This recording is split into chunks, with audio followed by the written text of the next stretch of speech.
Good morning and welcome to yet another edition of Yes 101's Visual Radio for the Newsfirst team. I'm Nithmini De Silva. Newsfirst headline. President meets government parliamentary group. IMF anticipates quick agreement with external creditors. UN expresses solidarity and offers continued support for Sri Lanka's reconciliation efforts. In news overseas, US urges Israel to be transparent over Gaza school strike. And in cricket, USA stunned Pakistan in T20 World Cup Super Over. The parliamentary group of the government convened in Battaramulla last evening, chaired by President Ranil Wickremesinghe. The meeting focused on the future political situation. During the meeting, the president had said that everyone must work together. 31 members of the Sri Lanka Podujana Peramuna attended the meeting. Political sources said chairmen of the district coordination committees were also invited to the meeting. However, SLPP National Organizer Namal Rajapaksa and SLPP General Secretary Sagara Karyawasam did not attend the discussion. In more local news, the International Monetary Fund says there is strong expectation that agreements with external commercial creditors consistent with program parameters will be reached soon. The IMF made this comment in response to a question raised by Newsfirst's Zulfiq Farzan. Program performance is strong, with most quantitative and structural conditionality for the second review met or implemented with delay, and reforms are still ongoing in some areas. The next steps on the debt restructuring are indeed to conclude negotiations with external commercial creditors and to implement agreements in principle with the official creditors. The domestic debt operations are largely completed. Debt restructuring discussions are continuing.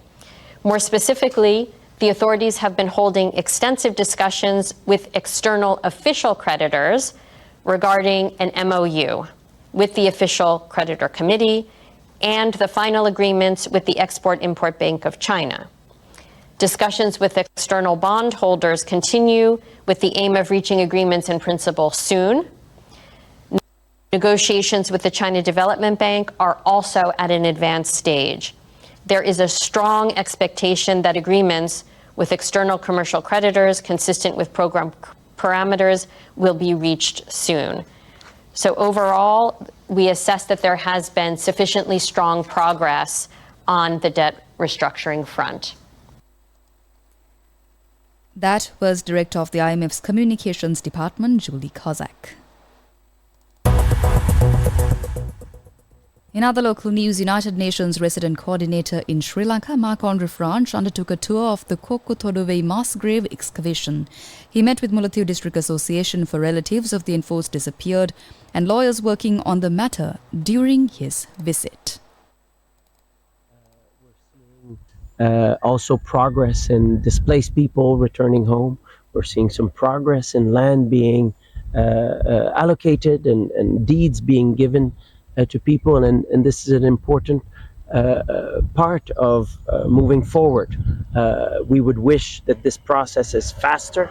We wish that more people would return home, and the United Nations stands in solidarity, and we will continue to support all efforts, not only on land, but of course on reconciliation, of course on ensuring that the constitution of the country is followed through the local government and provincial government elections.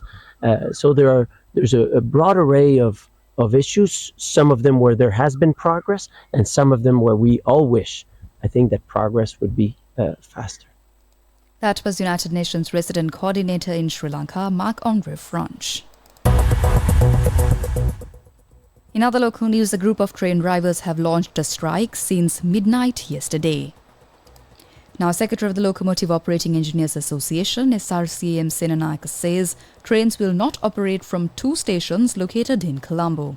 He says the strike was launched based on several issues, including the failure to provide a salary code, promotions and recruitments. The Railway Control Room says the train scheduled to operate from Putlam to Colombo Fort was cancelled this morning. International news. The US has told Israel it must be fully transparent over an airstrike that reportedly killed at least 35 people at a central Gaza school packed with displaced people last morning. Local journalists said that a warplane fired 2 missiles at classrooms on the top floor of the school in the urban Nuseirat refugee camp.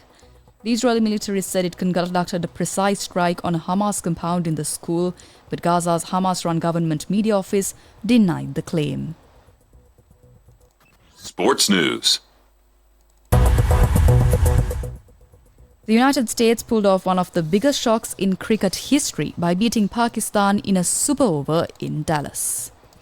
Pakistan looked to be avoiding embarrassment at the T20 World Cup before Nitish Kumar hit the final ball of the US innings for 4 to tie the scores at 159. Sloppy for large parts of the game, Pakistan fell apart in the tiebreaker. Mohammad Amir bowled 3 wides, one of which the co-hosts also pinched 2 extra runs from. For a comprehensive report on these stories and more, visit www.newsfirst.lk.